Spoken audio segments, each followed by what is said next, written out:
I know ஃப்ரெண்டாக இருக்கிற பொண்ணை லவ் பண்ணுறது it's not a good thing. But honestly எனக்கு இப்போது எப்படி அவளை லவ் பண்ண ஸ்டார்ட் பண்ணேன்னு தெரியலை. எனக்கு எப்போ அவளை லவ் பண்ண ஸ்டார்ட் பண்ணேன்னு தெரியலை. சரி, மெயின் ப்ராப்ளம் என்னென்னா அவள் என்னை அந்த மாதிரி பார்க்க மாட்டான்னு ஆல்ரெடி தெரியும். அவளுக்கு நான் ஜஸ்ட் ஒரு குட் ஃப்ரெண்டு தான். ஆனால் அதை அக்செப்ட் பண்ண ரொம்ப கஷ்டமாக இருக்குது. கன்ஃபஸ் பண்ண பயமாக இருக்குது. அவள் என்னோட பேசவே ஸ்டாப் பண்ணிடுவான்னு பயம். நான் அவளை லூஸ் பண்ண விரும்பலை. பட் சேம் டைம் இதையெல்லாம் உள்ளே வச்சுக்கிட்டு இருந்து ரொம்ப ஹர்ட் ஆகுது. சம்டைம்ஸ் நான் இப்படி ஃபீல் பண்ணுறது தப்பு மாதிரி ஃபீல் ஆகுது.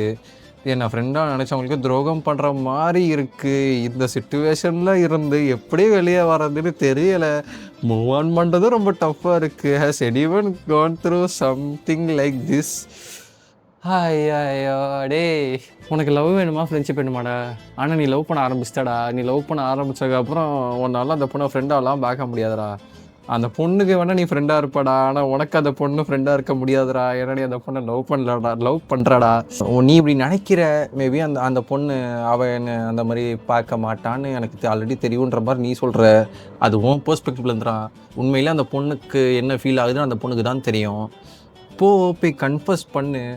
ஃப்ரெண்டை வந்துட்டு லவ் பண்ணுறது குட் திங்கானா எனக்கு அது தெரியலை. சரியா, உனக்கு ஒரு பொண்ணை பிடிச்சிருக்கு, அந்த பொண்ணு உன் ஃப்ரெண்டாக இருக்குது.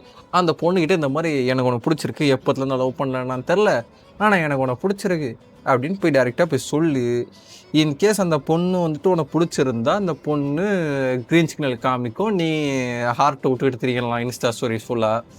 ஆனால் இல்லைடா நம்ம ஃப்ரெண்ட்ஸாகவே இருக்கலாம் அப்படின்லாம் அந்த பொண்ணு சொல்லிச்சுன்னா அப்புறம் ஃப்ரெண்ட்ஸாகவே இருங்க. ஆனால் உன்னால் அது ஃப்ரெண்ட்ஸாக இருக்க முடியாதுடாடே. லிட்ரலி அதான், போங்க போய் கன்ஃபஸ் பண்ணுங்க. பிடிச்சிருந்தா கமிட்டு, பிடிக்கலன்னா அப்பீட்டு, சிம்பிள், அவ்வளோதான். அதான் நண்பரே, இப்போ இதை போட்ட நண்பர் இங்கே பார்க்குறீங்களோ, இல்லை இந்த மாதிரி சிச்சுவேஷனில் இருக்கிறவங்க இதை பார்க்குறீங்களோ, போய் கன்ஃபஸ் பண்ணுங்கள். செருப்படி வாங்கினாலும் பரவாயில்ல, அட்லீஸ்ட் இதை சொல்லிட்டோமேன்ற ஒரு பாரத்தை இறக்கி வச்ச மாதிரி இருக்கும். இல்லைனா கடைசி வரையும் ஐயோ சொல்லாமலே விட்டோமோ, நம்மளுக்கு இருந்த சான்ஸ், ஏகப்பட்ட சான்ஸை நம்ம எல்லாம் மிஸ் பண்ணிட்டோமோ இந்த பயத்தினால அப்படின்னு சொல்லிட்டு அது ஒரு பின்னாடி ஒரு பெரிய ஒரு ரிக்ரெட்டாக வந்து நிற்கும். நான் சொல்கிறேன், பிடிச்சிருந்தா போய் சொல்லு, அவ்வளோதான் நான் சொல்லுவேன். ஃப்ரீ அட்வைஸ் கேட்டா கேளுங்க, கேட்காட்டி போங்க.